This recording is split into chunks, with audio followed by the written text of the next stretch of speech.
geleceği dönüştüren, geleceği etkileyen gençler var aramızda, genç liderler var aramızda. Gençlik programları içinde öncülük edenler var. Hem bu programlara katılmışlar kendileri ve bu programlar sayesinde de aslında kendilerini geliştirmişler ve işte kendi yolculuklarında ilerliyorlar. Hani bu anlamda bugün onların hikayelerini dinletmek istedik size. Onları aramıza almak istedik. Sizlere seslerini duyurmalarını istedik. Benim ismim Serra Titiz. Gelecek Daha Net ve Mikado'nun kurucusuyum. Nuha ile beraberim bugün burada. Nuha da şimdi kendisini tanıtacak. Nuha ile de bizim yolumuz bundan böyle bir 3-3,5 sene önce kesişti. Embark programını, yani göçmen gençlerle neler yapabiliriz? Gelecek Daha Net'te geliştirdiğimiz uzmanlığımızı göçmen gençlere nasıl taşıyabiliriz? Onları nasıl dahil edebiliriz diye bir yolculukla başladı. Ve program bir tersine mentorluk uygulamasıyla başlayıp bugün böyle bir istihdam edilebilirlik ve kapsayıcılık programına dönüştü ve uluslararası boyut kazanmaya başladı. Gençlerle birlikte de tasarladığımız için içerikleri gerçekten çok keyifli bir şekilde büyüyor. Biz de ilham almaya devam ediyoruz, vermeye ve almaya devam ediyoruz. Ben hemen sözü şimdi Nuha'ya vereyim. Nuha da kendisini tanıttıktan sonra Beste'yle devam edeceğiz. Çok teşekkür ediyorum. Hepiniz hoş geldiniz. Gerçekten Serra'nın söylediklerine ek olarak belki söyleyeceğim, gençlerle birlikte olmak, bu konuları ele alabiliyor olmak ve bizlerin de programlarını sizlerle dönüştürmesi bizim için çok heyecan verici bir süreç ve çok teşekkür ediyoruz İmece ekibine de. Aslında Embark projesiyle ilgili belki Roman da burada Embark'ı temsilen birkaç cümleyle söyleyebilirim. Türkiye'de yaşayan göçmen ve mülteci gençlerin uluslararası ve Türkiye'de yaşayan iş dünyasından liderlerle aslında bir araya gelmesi tersine mentorluk programında ve liderlerin gençlerden öğrenmesi üzerine kurgulanmış, hep birlikte değişime yön verdiğimiz gençler ve iş dünyası olarak bir program. Bu sene de çok heyecanlı sosyal girişimcilik kampları gibi, istihdam edilebilirliği artırma kampları gibi aktivitelerimiz var. Yine gençlerle yürüttüğümüz. Aslında Embark bu kadar anlatabileceklerim. Sözü biz şimdi sizleri tanımak için Beste'ye verebiliriz. Herkese merhaba. Ben Beste Kayıhan. İstanbul Üniversitesi İktisat Fakültesi Siyaset Bilimi Uluslararası İlişkiler 4. sınıf öğrencisiyim. Okulum bitiyor artık, son aylarımdayım. Aynı zamanda pazarlama alanında yüksek lisans yapmak için hazırlanıyorum. Mehmet Zorlu Vakfı adına buradayım. Yer aldığımız kurumların biz gençlere böyle fırsatlar sunmasının, desteklemesinin de çok kıymetli olduğunu düşünüyorum. Bursiyeri olduğum Mehmet Zorlu Vakfı da aslında tam da bunun için kurulmuş 1999 yılında. Kurucusu Mehmet Zorlu, savaş zamanına denk gelen çocukluğunda, gençliğinde göremediği desteği biz gençlere sunma hayaliyle çıkmış bu yola. Mehmet Zorlu Vakfı da bu kapsamda öğrencilere burslar sunan, Türkiye'nin farklı illerinde çeşitli eğitim kurumları inşa ettiren bir vakıf. Bunun yanı sıra 6 yıldır paydaşı olduğu MZV-MEF Yetken 21. Yüzyıl Yetkinlikleri Eğitim Programı ile de gençleri hayata hazırlıyor. Bunun dışında bizleri farklı gençlik komüniteleri ile bir araya getiriyor. İmece Summit de aslında bunlardan en değerlisi oldu benim için. Peki ben bu zamana kadar neler yaptım? Pek boş durmadım aslında, durmak istemedim. 4. sınıfta lisanslı olarak voleybol oynamaya başladım ve bunu üniversite hayatımın ortalarına kadar devam ettirdim. Konfor alanımın bu süreçte bir hayli dışına çıkıyordum aslında ama birçok farklı süreci bir arada yürütebilmek bana inanılmaz bir keyif vermeye başlamıştı. Daha sonrasında üniversiteyi kazandım, yoğunluğum azaldı, ne yapmalıyım derken çalışmak istedim. Aslında ailemle birlikte kalıyordum ama kendime ek bir bütçe çıkarmak istemiştim. Günlük satış destek aktiviteleri yaparak çıktım bu yola. Daha sonrasında tecrübe edindikçe mağazalarda, büyük şirketlerde sıcak satışta yer alarak devam ettim. Ve gördüm ki ben satışı seviyorum ve bu alanda ilerlemeliyim. Aslında yani kendime ek bir bütçe çıkartayım diye girdiğim bu yolda kendi yolumu keşfetmiştim ve yoluma karar vermiştim. Üstüne üstlük tecrübe de edinmiştim. Tabii bu kolay olmadı. Hafta sonu arkadaşlarım uyurlarken, buluşurlarken, gezerken ben genellikle mağazada oluyordum. Ama dediğim gibi konfor alanımızın dışına çıkmalıyız ki bir şeyleri tecrübe edelim ve deneyimleyebilelim. Sonrasında geçtiğimiz yaz yolum Zorlu Holding ile kesişti ve Zorlu Tex'te e-ticaret alanında stajımı gerçekleştirdim. Gönüllülük tarafında Sosyal Ben Vakfı'nda kaynak geliştirme çalışma grubunda yer aldım. Sonrasında yavaş yavaş her şey benim için değişmeye başladı. Zorlu tarafında inanılmaz bir staj programı hazırlanmıştı. Bir gün stajda Zorlu Holding'in kurum içi girişimcilik platformu Parlak Bir Fikir'den bahsedildi. Tüm bu süreçler ve startuplar anlatıldı. 2 girişim yatırımı almıştı. Abilitypool ve ConnectHub. Ve ben de gün sonunda ConnectHub'ın kurucu ortağı Banu Hanım'a bir mail attım. Kendisine ulaştım ve gönüllü olarak destek olmak istediğimi söyledim. Şimdi oradayım. ConnectHub'da satış ve iş geliştirme departmanına destek vermekteyim. Kendi hikayem için diyebilirim ki bu zamana kadar öğrendiğim veya tecrübe edindiğim ne varsa aslında okulda değil sahada öğrendim. Okul tabii ki çok kıymetli, çok önemli ama benim bölümüm çok genişti, alanım çok fazlaydı. Bu yüzden daha çok kıymetliydi benim için. Aslında bu yüzden çizdiğimiz yol ve o yolda neler yaptığımız da çok kıymetli. Diğer bir değinmek istediğim nokta da şu ki, yüz yüze bir araya gelemediğimiz bu günlerde, online gerçekleştirilen bu etkinliklerde network oluşturmak çok zor gözükse de günümüz dünyasında bunun ne kadar aslında kıymetli olduğunu biliyoruz. Arkadaşlarımla konuşurken bazen denk geliyorum. Gençler, arkadaşlarım çekingen davranabiliyor bu konuda. Aslında verebileceğim tavsiye şu: asla bu şekilde düşünülmemeli. Çünkü biz hevesli, istekli olduğumuzu gösterdikçe önümüzde çokça kapılar açılıyor. Konfor alanımızın dışına çıktıkça o fırsatları biz yaratıyoruz aslında. Evet, doğru zamanda, doğru yerde, doğru kişilerle bir arada olmak önemlidir. Şanstır belki ama belki de bizim gidip o kişilerle konuşmamız gerekiyordur. O fırsatları bizim yaratmamız gerekiyordur. Konuşmamı da Mehmet Zorlu'nun örnek aldığım, kendime ilke edindiğim bir sözünü sizinle paylaşarak bitirmek istiyorum. Dürüst olacaksın, çalışkan olacaksın, sorumluluk sahibi olacaksın. Ne oldum demeyeceksin, ne olacağım diyeceksin. Hayaller kuracak, o hayallerin peşinde gideceksin. Daima yeni ekmek tekneleri kuracaksın. Memleketini seveceksin, vefalı olacaksın ve mutlaka yarınlarla da dost olacaksın. Dinlediğiniz için teşekkür ederim. Beste, çok teşekkürler. Çok çok keyifliydi seni dinlemek. Yani çizdiğimiz yol dedin benim aklımda kalanlar. Bir de fırsatları biz yaratıyoruz dedin. Gerçekten katılıyorum. Burada şey önemli aslında. O sırada ne yaptığından ziyade onu yaparken ne öğrendiğin, oradan ne aldın ve sonra yapmak istediğin aşamada buradan aldıklarını nasıl kullanacağın. Yani bilinçli olmak, meraklı olmak dediğin gibi. Fırsatları kendin yaratıyorsun gerçekten. O yüzden hani ben şu anda yanlış şey mi yapıyorum, şu aşama veya şu noktaya gitmek için doğru yerde miyim? Çok fazla sorgulamaya gerek yok. Olduğun her yer doğru yer. Oradan ne aldığını ve ileriye oradan neyi kullanacağını biliyor olmak önemli. Bu da bilinçli olmayı gerektiriyor bence. Bunun güzel bir örneği olduğunu düşündüm sen konuşurken. Çok teşekkürler. Elif Can'a söz verelim. Elif Can'ın hikayesini dinleyelim. Merhaba, ben Elif Can. Marmara Üniversitesi İngilizce İktisat 3. sınıf öğrencisiyim. Öncelikle bu konuşmada yer almaktan ve İmece temsil etmekten çok mutluyum. Konuya nasıl başlayacağımı düşündüğümde aslında sosyal meselelere olan farkındalığımın çocukluk yaşlarımdan itibaren başladığını gördüm. Ortaokulda bile haberleri izleyip gazete küpürlerini kesip okulda arkadaşlarımla paylaşırdım.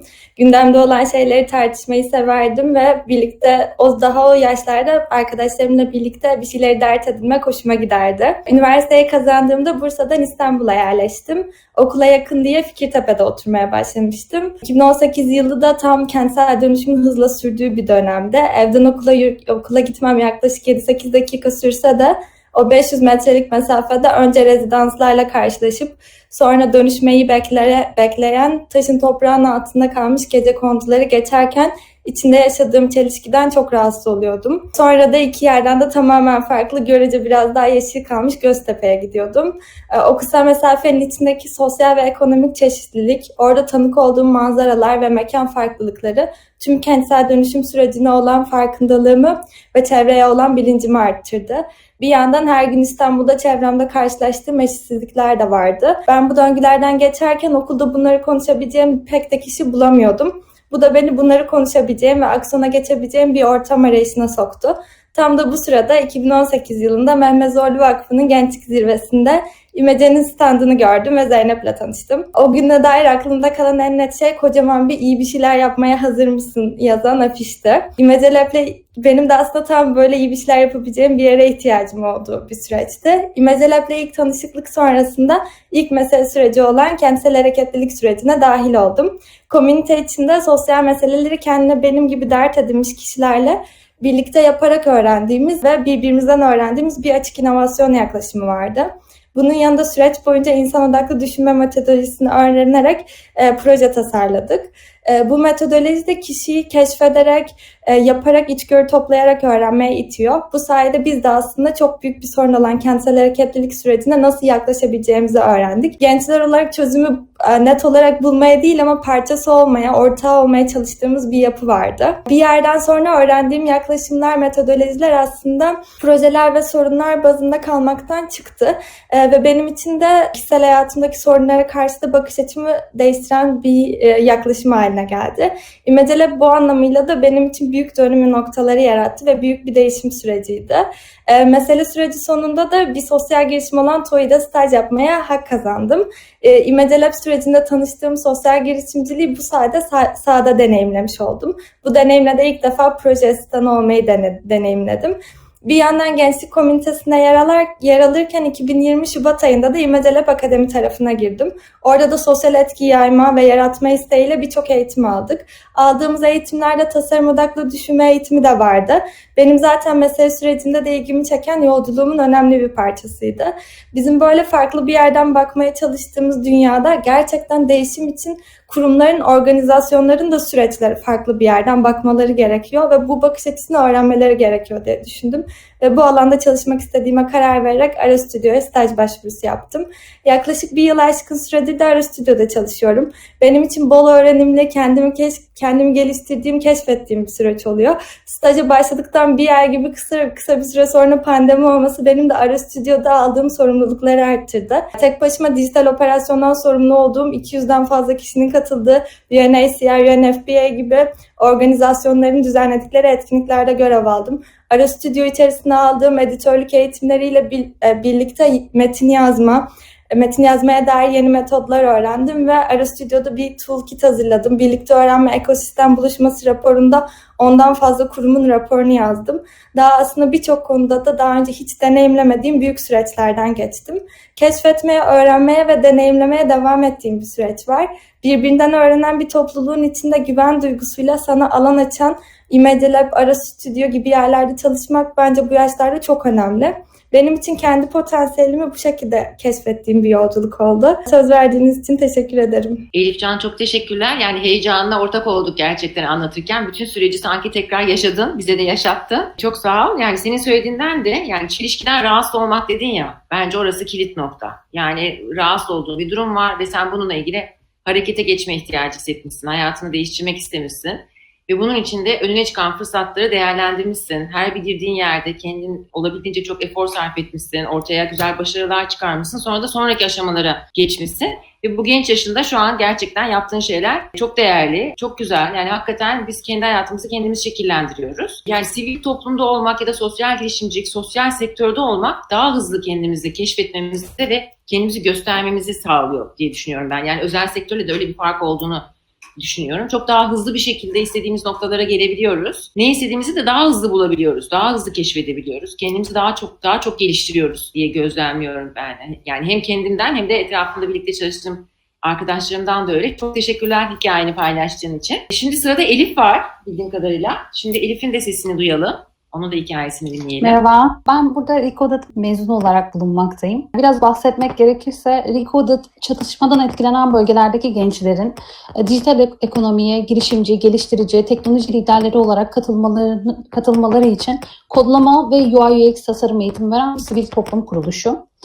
Şu anda Türkiye'de, Yemen'de, Irak'ta ve Lübnan'da aktif olarak eğitimler vermekteler. Neden bu bölgeler diye soracak olursanız, çünkü eşit imkanlar verildiğinde bu bölgede yaşayan hem ev sahibi hem de mülteci gençlerin topluluklarında lider olma, topluluklarındaki teknoloji ekosistemini dönüştürme ve geleceğe pozitif etki etme potansiyeline ve gücüne inandıkları için. Recoded yalnızca gençlere yazılım eğitimi vermekle kalmıyor. Aynı zamanda bu gençlere soft beceriler de kazandırıyor. Mezuniyet sonrası özel sektörde oluşturdukları partnerliklerle bu gençlere kariyer servisleri sunuyor. Ve gençlerin sadece iş bulmalarından ziyade kendi girişimlerini de oluşturmalarına yardımcı oluyor. Ve kendi bulundukları bölgelerde bu gençlerin teknoloji dönüşümleri, teknolojik değişikliklerin liderleri olmasını sağlıyor. Ben de bu gençlerden biriyim aslında. Ben siyaset bilimi ve kamu yönetimi mezunuyum. Yolum şu şekilde Recoded'la kesildi. Ben çalıştığım işten pek memnun değildim mezuniyet sonrası. Ve Recoded'a denk geldim. Yazılım eğitim, işte 5 aylık bir eğitim sonrasında kariyer hizmetleri vermeleri ve çok eğlendim yani. Şu an çok heyecanlandım, açıklayamadım ama yani yapmak istediğim şeyleri yeniden keşfettim ve konfor alanımın dışına çıkmak zorunda kaldım. Recoded bu alanda bana çok yardımcı oldu. Mezuniyet sonrasında partnerlikleriyle birlikte Şu an çalışmakta olduğum firmayla tanıştım. Ben de şu an yazılım geliştiricisi olarak Akinon'da çalışmaktayım. Çok teşekkürler Elif paylaştığın için. Recoded bayağı Türkiye'de aktif değil mi? 3 ülkede bildiğim kadarıyla faaliyet gösteriyor. 3 ülkedeydi. Parçayla tanışmıştım birkaç sene önce. 3 ülkedeydi. Lübnan'da gelişen son çatışmalar ve sorunlardan dolayı orada da bir şeyler yapılabileceğinin, değişiklikler yapılabileceğine inandıkları için orada da eğitimlere başladılar. Harika. Yani aslında senin anlattığından da yine hani olduğun yerden memnun olmayıp daha farklı bir kendine yol Evet. çizme ihtiyacı ve onunla birlikte Recoded sürecinin başlaması ve şimdi daha mutlu olduğun bir yerde olman, değil mi? Ve yine o süreçte de Evet. senin aslında fırsatları kollaman, aksiyon alman, yani olduğumuz yerde durmuyor olmak, sürekli bir şekilde hem öğrenmeye açık olmak, keşfetmeye açık olmak, merak etmek, sorgulamak. Zaten geleceğin dünyası böyle bir dünya olacak. Fazla bilgiye maruz kalıyoruz. Bütün bu bilgileri doğru şekilde değerlendirip kendimize en iyi şekilde nasıl uyarlarız? Kendi isteklerimizi ve becerilerimizi de bunlarla nasıl eşleştirebiliriz ve mutlu olacağımız hayatı kendimiz için kurgulayabiliriz? Bunu düşünüyor olmak lazım. Hepiniz bunun çok güzel bir örneğisiniz gerçekten. Çok da gençsiniz. En güzel tarafı, ümit verici tarafı o bence. Sizleri dinlerken valla gelecek daha net için birer videonuzu çekmeyi düşündüm ben. Bununla ilgili sonra ayrıca konuşuruz. Şimdi sırada Homam var galiba, değil mi? Homam, seni dinleyebilir miyiz? Hem embark sürecini bizimle paylaşabilirsin. Kendi hikayeni ve embark sürecini anlatırsan çok mutlu olacağız. Let me first start with explaining a bit about myself. My name is Homam. I am 22 years old. I was born and raised in Damascus, Syria for the past 13 years old of my life, and until the civil war happened in Syria, and we had to leave the country for the basic natural act of surviving. Early in 2012, we flew to Morocco for a couple of months, and then we lived in Egypt for a year until we finally settled in Turkey since September 2014. Currently, I am the project assistant for the socio-psychological assessment in Sabir for business design and technology that is providing it to the Arabic world. I am also the Turkish Social Relations Coordinator and International Public Relations Director Assistant in William Glasser International Organization Turkey chapter. Moreover, I am a sociology student, and let me engage today's topic by basically answering a very common question I frequently get asked. Why are you studying sociology? And regardless the basic answer I always give, like because I love it and it is the dream of my life and all these superficial basic talks, studying sociology for me honestly is a reason to have an impact on my community. I want to be a part of a social change. I want to be a reason for our youth to believe in themselves. I want them to be a part of a process of making them understand how important their potentials are and how much valuable and worthy they can be to make a change. And by saying that, I really do mean it, because I always needed someone to make me see that I was capable and that I was being able to give something. I needed an environment, I needed an atmosphere that made me feel comfortable to express and to discover the real me. Especially as a Syrian who is considered to be a refugee, who is shaped by some stereotypes or afraid to fall into this stereotype twist that will disturb anyone's performance and lead to some minor tragedy. However, the last couple of years actually started to be transitional for me. Settling, engaging activities and experiences in various areas made me learn and realize the importance of self-awareness and how valuable it is to know how and what I am really capable of. And before almost a year and a half, a friend of mine was explaining me about her experience in Embark project and its interest in the Syrian young refugees. I applied to the program that was available back then. That was one of the best experiences that opened my eyes to many things I was not aware of. Reverse mentorship. That was a project that uniquely connects two different generations from different backgrounds on an equal footing that is happening between a young refugee and a business leader in Turkey in cooperation with Unilever company. Leaders joined this program to learn from the youth, and in return, the youth developed their skills. This was a new term for me. It was against my dictionary. It was against everything I know about mentorship. It even got me confused if I should even apply or not. I was very anxious about the idea that I will be exposed to a high executive business leader who is willing to learn new stuff from me. Although, me being exposed to this program made me aware of things I would never be aware of if I haven't encountered something similar. And as an outcome, it was very fruitful. And through conducting few meetings, I was able to gain a really good friend who is still a good support source for me. Regardless that, me being with Embark was more than attending the program for me. I was more conscious about the importance of group working. Plus, for me, it was a good scale of measure for myself if I evolved in a specific thing and to get feedbacks about it. Eventually, And most importantly, it is about engaging a diverse community where there are people who are sharing the same purpose and willing to unite their efforts together to reach this purpose out. Because us, as youth, together, we will create and design a more inclusive, comprehensive society that will generate generations. They will be contributing to design innovative solutions for the upcoming challenges. Thank you so much. Mom, thank you. I studied You're welcome. sociology too, and I love it. People didn't understand it. My grandmother was asking me, what logy? What logy? You know, because everyone knew about psychology, but sociology. Yeah, that's always the thing. Nuha'nın galiba bir sorusu var değil mi? Ben Nuha'ya devredeyim burada. Nuha'nın sorusu vardı. Since we are in the same room, there's this technical echo sound. Thank you, Hamam. I think repetitively we heard from most of you who have already spoken that even if you're studying a different department, you know, you pushed yourself to do and discover other things. Sometimes this meant to be out of your comfort zone. Sometimes it's meant to be meeting with a high-level person and really being stressed and anxious about it. So I just wanted to say that this is one of the commonalities that I've been hearing. To have a more inclusive society, I think what we need to do is to really go out of this targeted path for us. Which doesn't only mean studying and having an honor degree at a university, but really being exposed to different groups, different cultures, different types of generations. In Embark, this is like the X generation and the baby boomers kind of. So thank you so much. Not a question, just a comment. Bununla birlikte sözü Orhun Canca'ya verebiliriz. Hepimiz Aposto'yu çok merak ediyoruz. Ben Orhun, hem burada Girva temsilen bulunuyorum hem de Aposto'nun kurucu ortaklarındanım. Öncelikle davet için çok teşekkürler. Böyle bir başlık altında konuşan insanlardan biri olarak açıkçası çok mutluyum. Kendimi doğru yerde hissediyorum. İlk olarak kendimi tanıtayım isterim. Sonra benim hikayem nasıl, hem Girvak hem Aposto nasıl başladı, neler oldu. Sonra da belki hem İmece Summit üzerinde hem de sosyal inovasyon ve bugün burada herkesin bahsettiği konularda birkaç benim kendi bakış açımdan bir yorumla tamamlayabilirim bu konuşmayı. Ben Orhun 95 doğumluyum. 25 yaşındayım. İstanbul'da doğdum. İstanbulluyum. Bu şehrin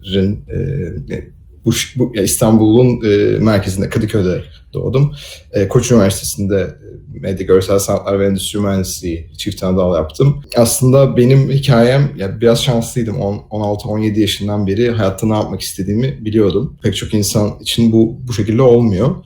17 yaşından beri hep teknolojiyle ne kadar ilgili olduğumu ve teknoloji girişimleriyle, işte kendi ürünlerimi yapmakla, tasarımla, yazılımla çok ilgili olduğumu ve bütün hayatım, yani kariyerimi bu alanlarda ilerletmek istediğimi biliyordum. O zamanlardan beri, 17 yaşından beri de pek çok girişim denemem oldu. Küçük bazıları başlangıç aşamasında kaldı, bazıları ortalamayı geçti, bazıları başarılı oldu, para kazanma aşamasına geldiler. 6-7 tane böyle üniversite 1'den itibaren deneme şansım oldu diyebilirim her sene. 8 aylık, 1 yıllık periyotlarda. Şimdi geri dönüp bakınca da aslında o dönemde yaptığım çoğu şey ve o dönemdeki öğrenimlerim, çünkü bu gelişimlerin çoğu içerikle, öğrenmeyle, internetle alakalıydı. Pek çok şey beni bugün Aposto'ya getirdi diyebilirim. Yani geri dönüp bakınca o noktaları birleştirmek daha kolay oluyor. Aslında ben hem Girvak hem belki İmece hem de kendi hikayem üzerinde şöyle bir şey söyleyebilirim. Başarısız bir öğrenci değildim ben. Ailemin yetiştirme tarzı, lise, üniversite, ama bir noktada işte 19-20 yaşındayken akademiye olan güvenim bir şekilde sarsılmaya başladı. Çünkü Koç Üniversitesi'nin Endüstri Mühendisliği işte çok yüksek bir bölüm, çok başarılı, işte çok şey alıyor. Ben aynı zamanda bursluydum. İyi puanlar, iyi öğrenciler, Türkiye'nin işte en yüksek puanları, ama okulda, yani bu bizim okul özelinde değil, genel akademi özelinde, başka okullarda da çok vakit geçirdim. Okulda benden beklenilen şeylerle benim yapmak istediğim ya da okuldaki başarı standardıyla gerçek hayatta benim yapmaya çalıştığım şeylerin arasındaki başarı standardının arasında bir çelişki olduğunu fark etmeye başladım. Gerçek hayatta farklı düşünme biçimleri bir artıyken okulda çok farklı düşünme biçimlerinin o kadar da büyük bir artı olmadığını, hatta belli bir takım bürokrasilerde kalarak ya da belli önüne verilen textbooklardan ilerleyerek daha başarılı olman gerektiği gibi bir sistem önüme çıktı. Tabii ki de bu coğrafi ve başka koşullarla da açıklanabilir, ama akademiye olan inancımın bitmeye başladığı noktada ben Girvak'la aslında hem Girvak'la ve Girvak Atölye, İmece tüm bu ekosistemlerle tanıştım. Girvak'ın bana en büyük, yani o dönem işte Girvak'a başvurduğumda en büyük katkısı şu oldu. Beni o okuldaki umutsuzluktan, o okul akademinin verdiği katı, aynı kurumsal dünya gibi bir dünya bence akademide. O akademinin kısıtlamalarından beni kurtarıp işte iş dünyasından insanlarla, girişimcilerle, farklı şeylerden insanları sürekli olarak etkinliklere çağırmaya başladı. Etkinliklere katılmaya başladım ve bu etkinliklerde okuldayken hissettiğim o umutsuzlukları bir kenara koyup bambaşka bir şey geçebiliyordum. Ve o sayede de hem profesyonel hayat hakkında, yani girişim dünyası hakkında yeni bir şeyler yapmak, çünkü dediğim gibi okuldan çok daha farklı bir ortam. Burada yani ne yapıyorsan, ne ortaya koyuyorsan o kadar varsın. Herhangi bir notlandırma sistemi ya da işte hocaların belli isteklerine uyma biçimi, işte derse belli bir şekilde çalışırsan nota alıyorsun. Yani hocayla iyi anlaşırsan, hocanın istediği gibi yaklaşırsan öyle bir şey yok yani. Burada gerçekten ortaya koyduğun değer kadar varsın. O yüzden hem Girvak, sonra atölyede bir dönem 6 ay staj yaptım ben tam o zamanlarda. Aynı zamanda atölyede staj yaparken İmece'nin işleriyle de çok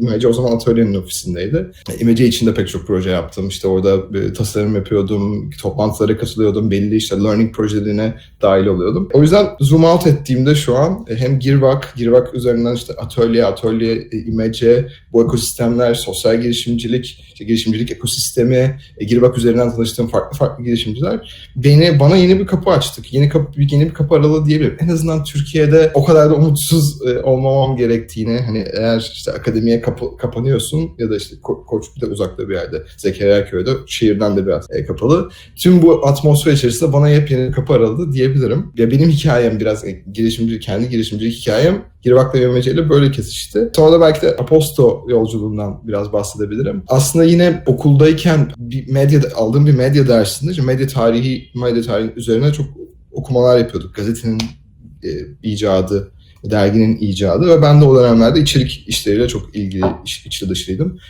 O dönem bir highlight based bir social network geliştiriyorduk. Senin bir Chrome extension yaptık ve sen o Chrome extension üzerinden herhangi bir makaleyi okurken onu seçtiğinde ve kendi profiline kaydettiğinde seni takip eden insanlar highlightlarını görebiliyordu. Atıyorum bu sabah ne okudu, Orhun bu sabah ne okudu ve neyi önemli buldu deyip benim feedimin önüne düşebiliyordu. Ve o dönem bunları yaparken bu dersle birlikte aslında medyada çok büyük bir bunalımda, endüstriyel bir bunalımda olduğunu keşfettim. Teknolojik devrimlerle birlikte, özellikle benim ilk bilgisayarım 1998'de oldu, 3 yaşındaydım. 2007'de iPhone çıktı ve aslında son 10 senede, şu an Zoom üzerinden bir summit yapıyoruz, inanılmaz bir şey. Son 10 senede pek çok endüstri inanılmaz büyük değişimlere sahne oldu. İşte retail, e-commerce ile birlikte dönüştü. Sinema endüstrisi, Netflix ve benzer streaming platformlarıyla birlikte dönüştü. Müzik endüstrisi, Spotify ve belli streaming başka platformlarla dönüştü. Business model ve user experience olarak.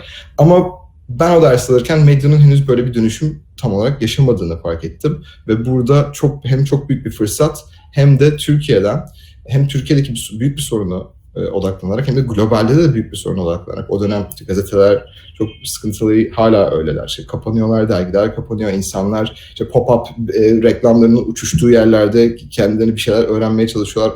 İçerik okuma deneyimi iyi değil. Aynı nasıl 2000'lerin başında müzik dinlemek için biz torrent sitelerine giriyorsak, işte Winamp'ları kullanıyorsak, YouTube'dan MP3 converter'larla iPod'umuza bir şeyler atmaya çalışıyorsak, şu an içerik okumakta, haber okumak, dergi okumakta biraz o şekilde bir tecrübe. Ya Twitter kaosunun içinde işte linkleri bulman lazım, ya gidip bir yere subscription yapman lazım, ama işte kaç tane subscription yapacaksın böyle. O yüzden Aposto'nun geldiği hayalde acaba biz yeni nesil hem business model olarak hem de yeni nesil gazete ve dergilerin ortaya çıkışını sağlayacak teknolojiler ve platformlar üretebilir miyiz? Bunu da 2019 Kasım sonunda e-posta bültenleriyle yaptık. E-posta bültenlerinde Türkiye'den ve dünyadan haberleri derleyip bunu her sabah 7.30'da okurların e-posta kutularına atıyorduk. Çok kısa sürede iyi bir dönüş aldık. Kısa sürede çok büyük bir noktaya geldi. Gerçekten Türkiye'de büyük bir ihtiyaca yönelik olduğunu fark ettik biz de, kısa sürede böyle büyümesinin. Sonra ama son 1 senedir dijitalde, yani şu an e-posta bültenleri, newsletter'lar atmayı sağlayan yazılımlar geliştiriyoruz. Bu yazılımlarla yapılan ürünlerin bir araya geldiği web uygulaması, mobil uygulaması gibi bir takım platformlar geliştiriyoruz. E-posta bültenlerinin o medyanın dönüşümündeki en büyük araçlardan biri olduğunu düşünüyoruz. Podcastler nasıl büyük bir akımsa şu an e-posta bültenlerinin de çok büyük bir akıma dönüştüğünü inanıyoruz. Biz de bu hem teknolojik anlamda creator tool, yani üreticilerin bunları yapmasını sağlayan, yazı yazmasını, dijitalde kendi yazdıkları içeriği herhangi bir sosyal medya mecrasına bağlı kalmadan son kullanıcıya ulaştırabildikleri ve sadece viral olan içeriğin değil ya da Instagram'ın algoritmalarına bağlı kalan içerik değil ya da işte insanların daha fazla like'ladığı işte bir şekilde popüler olan içerikler değil, gerçekten kaliteli içeriklerin doğru insanlara ulaştığı ve doğru şekilde monetize edildiği bir mecra, bir dünya için çalışmalarımıza devam ediyoruz. Özetle böyle diyebilirim. Seni bölmek istemedim diyorum. Ben zaten Aposto'yu takip ediyordum. Gerçekten hikaye de çok güzel ve özendim açıkçası. Yani bütün o eğitim sistemindeki o sıkışma duygusundan sonra işte atölye, İMC, sosyal geliştiricilik ekosistemin hazır bulunması ve senin oraya dahil olman.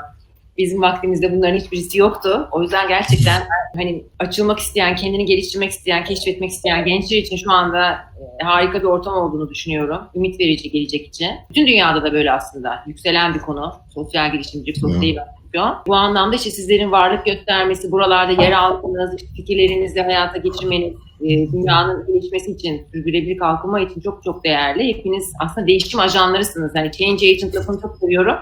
İngilizcesini çok bulamıyoruz. Değişim ajanları oluyor, biraz komik oluyor. Ama ben hepinizi öyle düşünüyorum açıkçası. Aposto da buna harika bir örnek. İyi ki varsınız. Şimdi çok az vaktimiz kaldı anladığım kadarıyla maalesef. Umre'ye de söz verelim. Umre'nin de hikayesini dinleyelim.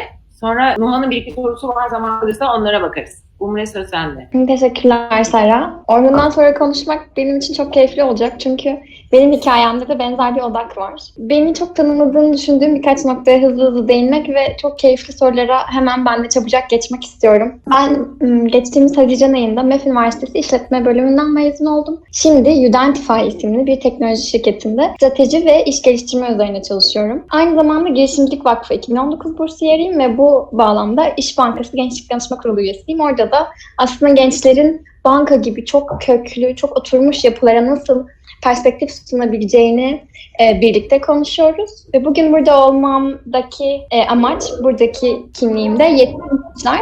Orhun, bir ricam olabilir mi? Mute'u rica edecektim. Teşekkürler. Yetkin gençler de aslında kendi hikayemle birleştirerek biraz anlatmak istiyorum. 2015 yılında ben doğuda doğmuş, büyümüş, görece toplumun standartlarına göre dezavantajlı bir kültürden ve kesimden gelmiş bir insan olarak bana çizilen işte fen lisesini bitirmiş, tipik işte tıp fakültesine gitsin ve işte doktor olsun, dünyaya da bir katkısı olur hayalleriyle büyümüş bir insan olarak aslında kendimi hikayemden çok uzak hissederken yolum MEF Üniversitesi ile kesişti ki onların mottosu geleceğin genç girişimci liderlerini yetiştirmekti. Ben çok radikal bir kararla işletme eğitimi almaya karar verdim.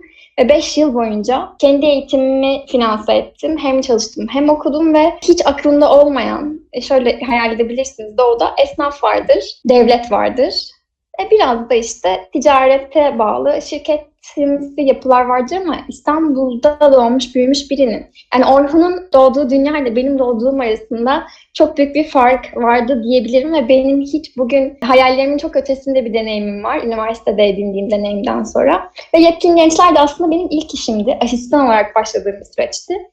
Burada bizim ilk günden itibaren amacımız ülkenin eğitim sisteminin bize vermediği hayata eşit başlama, yetkinlik temelli bir güçle başlama fırsatını isteyen bütün gençlere sağlamak. Liseli, üniversiteli, hatta bugünlerde ikinci bahar dediğimiz genç ruhlu arkadaşlarımız da var yetkin gençlerde. Onlar da kariyerinin bir noktasında bu içerik bazlı dünyada kendilerini tükenmiş hissedip yetkinliklerini güçlendirmek ve yeni bir hikaye başlamak için bizimle bir araya geliyorlar. 5 senede biz Mehmet Zorlu Vakfı ve MEF Üniversitesi desteğiyle binlerce arkadaşımızla birlikte eğitim sistemine tamamen zıt bir şekilde eleştirel düşünmeyi, sorgulamayı, girişimciliği, kendimizi ifade etmeyi konuşuyoruz ve bu programdan mezun olmuş, yol geçmiş herkesten de duyduğum hikayesinin değiştiğini, kendi hikayesini yazma cesaretini, kendi rengini, kendi sesini cesur bir şekilde bu dünyaya göstermeyi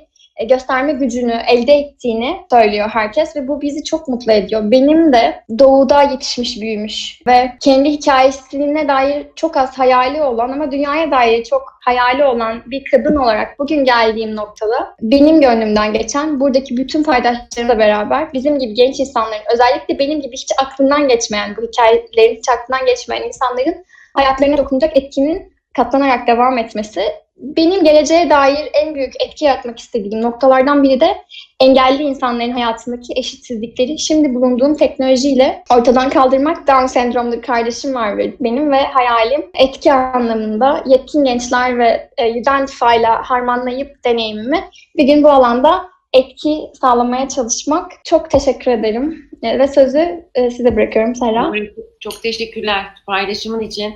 Gerçekten eşitsiz sistem dedin ya, işte bizim Gelecek Daha Net platformunu kurma yolculuğumuz da böyle başlamıştı. Türkiye'nin her tarafındaki gençlere zaman ve yer kısıtı olmadan bilgiyi paylaştırabilme ve işte kendi yetkinliklerini keşfedip kendilerine doğru ve bilinçli karar alma fırsatları sunma, eğitim, kariyer ve hayat kararlarını doğru vermelerine yardımcı olma üzerinden çıkan bir yolculuktu. Sen de çok güzel tarif ettin ve gerçekten 21. yüzyıl yetkinlikleri elde etmek de aslında işin başında geliyor ve hepinizin katıldığı programlar aslında birebir bunu sundu size aslında. Hepinizin farklı kurumlarda aldığınızın özü aslında bu 21. yüzyıl yetkinlikleri. Çünkü bunu aldıktan sonra istediğiniz her yerde özgüvenli bir şekilde kendinizi gösterebilme ve bilinçli bir şekilde karar verme ve hareket etme imkanını buldunuz diye düşünüyorum. Yani ortak payda belki de bu. Senin o yüzden son konuşmacı olman da iyi oldu panelde. Şimdi son birkaç dakikamız. Nuha'nın bir iki sorusu vardı. Ben hemen buradan Nuha'ya söyleyeyim. Hepinize katıldığınız için çok teşekkür ediyorum kendi adıma. Aslında zamanımız keşke daha çok olsaydı da gençler liderliğe bugün nasıl bakıyorlar? Y jenerasyonunun liderliği de şu an gündemimizde. Birçok şirkette zaten lider pozisyondalar. Giderek de hızla tırmanıyorlar. Sizler yeni düzende, belki bu yeni normalde veya bu dönüşen dünyada liderliği nasıl görüyorsunuz? Hem de bir kapanış için güzel birkaç şey olabilir, paylaşım. Kim söz almak isterdi acaba? Elifcan, lütfen. Merhaba tekrardan. Bence yeni düzende liderliğin kesin kalıpları yok. Geleneksel yaklaşımlarda belirli pozisyonda yer alan kişiler için söylenen kalıplar olsa da bence değişen dünyada dönüşüme ayak uydurabilen, yenilikçi, sosyal meselelere karşı duyarlı ve nerede, nasıl bir pozisyonda, nasıl koşullarda oluyorsa olsun fark yaratmaya, etki yaratmaya çalışan bir liderlik anlayışı var. Bununla birlikte bence kutuplaşmaktan ziyade birleştirici olmanın, farklılıklara karşı duyarlı olmanın ve açık fikirliliğin de yeni düzende liderliğin en önemli özelliklerinden olduğunu düşünüyorum. Çok teşekkürler Elifcan. Belki de bu noktada liderlerin de öğrenmeye, yeniliklere açık olması, gençlerden öğrenmeye açık olmaları da önemli bir nokta.